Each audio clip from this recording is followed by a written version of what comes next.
인생을 리셋하고 싶다는 생각을 정말 많이 했던 것 같아요. 비교를 많이 했고 컴플렉스도 진짜 많았죠. 나는 성격이 왜 이럴까? 제가 INFP거든요. 인프피가 좋을 때는 되게 좋고 사랑스러운 성격인데 인생이 안 풀리기 시작하면 진짜 정말 바닥을 뚫고 지하로 들어가는 성격이잖아요. 나는 왜 이렇게 의지도 약하고 일단 유약한 성격을 타고났을까? 제가 키가 168인데 이제 앉아서 안 보이시죠? 아, 나는 170도 안 되는 루저구나. 그거 안 들키려고 열심히 깔창을 깔고 다녔고, 그리고 어떤 게 있었냐면은 어느 순간에 약간 당황하면 얼굴이 엄청 빨개지는 게 있었어요. 나는 그냥 쿨하게 별거 아닌 것처럼 넘어가고 싶은데 그게 안 되는 내가 너무 싫은 거예요. 그러면 꼭 옆에서 이러는 애들이 있어. 오빠 왜 그렇게 얼굴 빨개져요? 부끄러워요? 여러분 정말 이런 말 하지 마시기 바랍니다. 나중에 밤에 길 가다가 뒤통수를 맞을 수가 있어요. 그리고 항상 나는 뭘 진짜 제대로 하는 게 없고 뭔가 애매한 것 같은 느낌? 그러니까 뭐를 잘해서 잠깐 인정받으면 사람들이 박수 쳐주니까 그때는 좋은데, 사람이 항상 잘하고 항상 무슨 성과를 낼 수는 없는 거잖아요. 그 짧은 순간이 지나면 다시 자존감은 바닥으로 떨어지는 거죠. 20대 중반 정도까지 이런 게 되게 심했던 것 같아요. 그리고 앞에 말했던 것처럼 나로 살기가 싫고 그냥 죽고 다시 태어나고 싶다 이런 생각을 할 정도로요. 근데 지금은 제가 30대 중반인데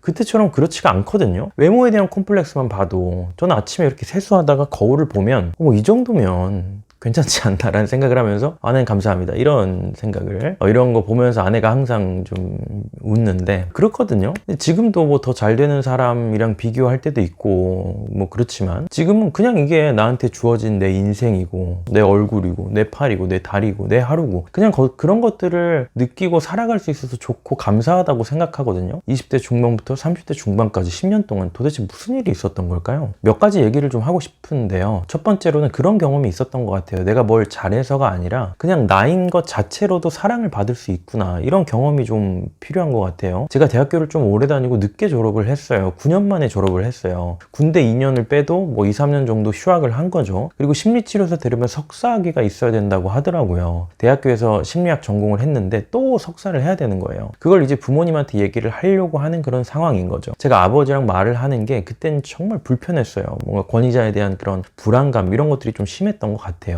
근데 그 얘기를 막상 하려고 하니까 아빠인데도 불구하고 막 떨리고 식은땀이 나고 너무 막 힘든 거예요. 그리고 저희 아버지가 그렇게 막 따뜻한 말씀 많이 해주시는 분이 아니었거든요. IMF 때부터 집안이 너무 어려웠고 힘들게 인생을 사시다 보니까 뭔가 따뜻하고 좋은 말씀보다는 제가 뭐 잘못했을 때 지적하고 이런 게 좀 많으셨던 그런 분이었거든요. 그래서 진짜 덜덜 떨면서 목소리도 막 떨리는데 그래도 말을 안 할 수는 없잖아요. 뭐 몰래 막 대학원 갈 필요는 없잖아요. 그래서 이야기를 했어요. 아빠, 나 대학교 좀 늦게 졸업하긴 했지만 그래도 진로 생각하는 게 있어서 대학원을 가려고 합니다.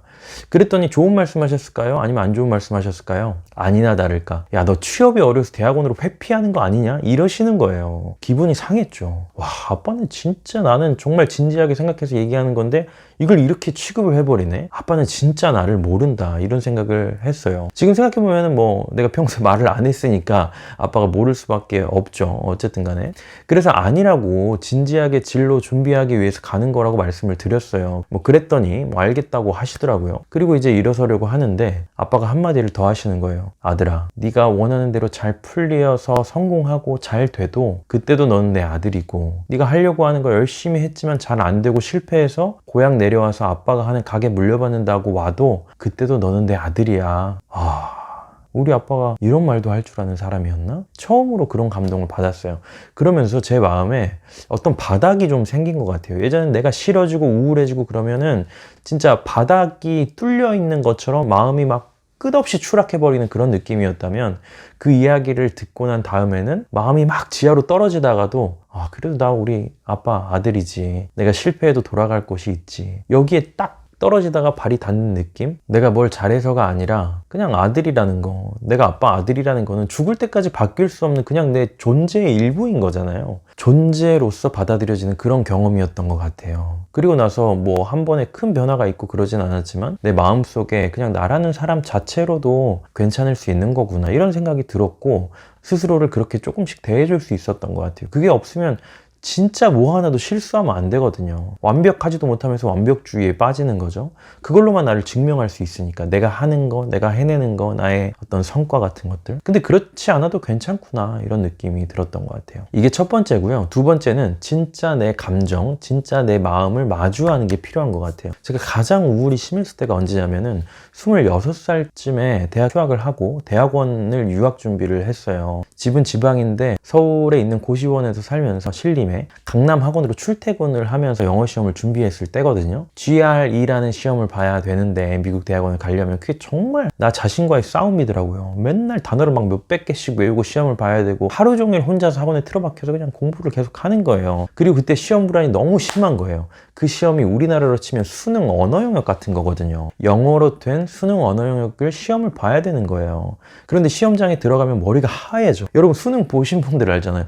진짜 빡 집중을 해도 될까 말까 한데 집중은커녕 글이 눈에 들어오지도 않아요. 그러니까 처음 친 시험보다 그 다음 달 점수가 떨어지고 그 다음 달 시험 점수가 더 떨어지는 거예요.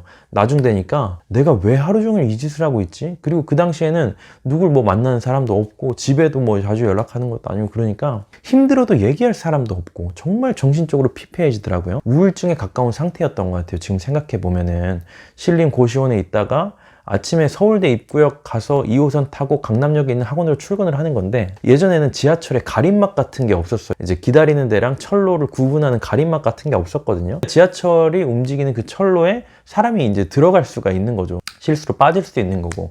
그래서 막 철로에 사람이 빠졌는데 거기 들어서 구해낸 무슨 의인 이런 얘기도 있잖아요. 거기에서 아침에 지하철 들어오는 것만 보면 그냥 그 앞으로 그냥 스르륵 이렇게 몸을 던지고 싶은 거예요.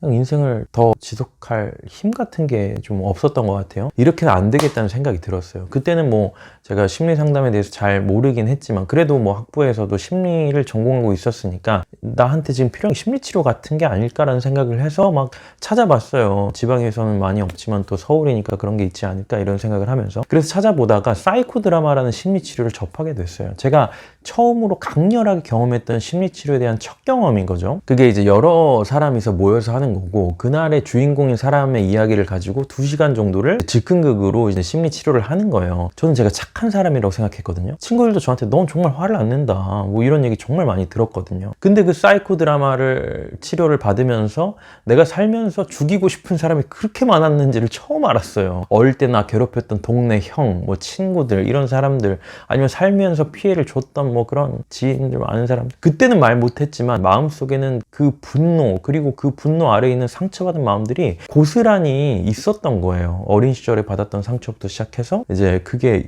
기억 안 나니까 없어진 줄 알았는데 그게 없어진 게 아니라 마음속에 계속 있었던 거예요.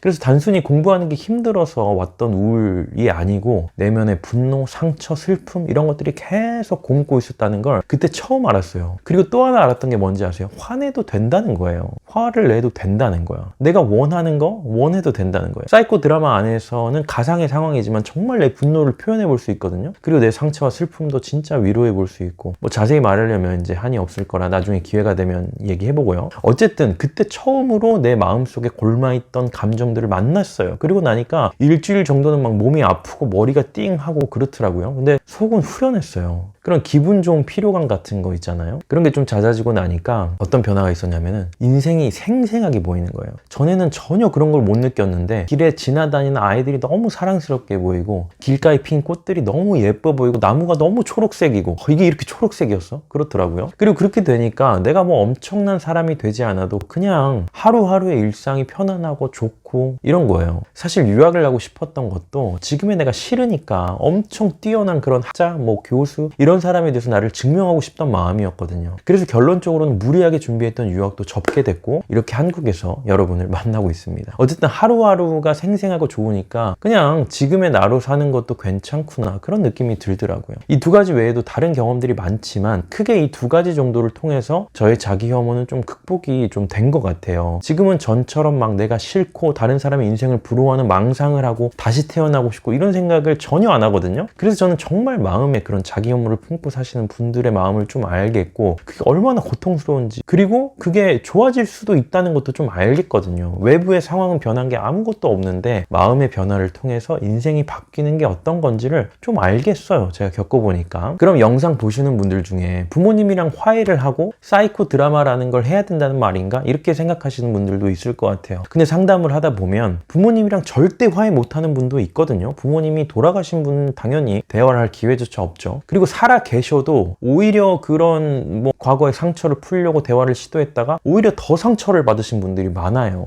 그리고 사이코 드라마라는 것도 어디를 가서 그걸 해야 되는지 모르고 주변에 그런 게 잘 없기도 하죠. 이것들을 꼭 해야 하는 게 아니라 이것들을 통해서 제가 경험했던 그 본질 그런 것들을 여러분이 좀 꼭 경험해 보셨으면 좋겠어요. 나 자신이 존재 자체로 누군가에게 받아들여지는 것 그리고 내 감정을 아주 밑바닥까지 나도 인식하지 못하고 있는 무의식에 있는 그 밑바닥의 감정들까지 들여다보고 표현하는 거죠. 이건 정말 나를 위해주는 사람을 만나면 할 수 있는 거예요. 그런 사람이 연애를 할 수도 있고요. 정말 좋은 멘토나 스승을 만날 수도 있죠. 그리고 내 자신이 성숙하다면 스스로에게 그렇게 해줄 수도 있어요. 근데 그게 현실적으로는 쉽지가 않죠. 그래서 있는 게 바로 심리치료라는 전문적인 과정인 거거든요. 그걸 해보고 훈련하는 과정인 거죠. 치료 안에서는 어떤 말이든 할 수 있고 어떤 감정이든 표현할 수 있어요. 그리고 내가 잘못했던 어떤 거든 이야기해 볼 수 있고 그리고 그 감정들을 좋다 나쁘다 판단하는 게 아니고 당신의 삶의 맥락에서는 그렇게 느꼈을 수 있겠다라는 걸 공감받을 수가 있거든요. 그런 경험이 여러분의 삶에 꼭 있으셨으면 좋겠어요.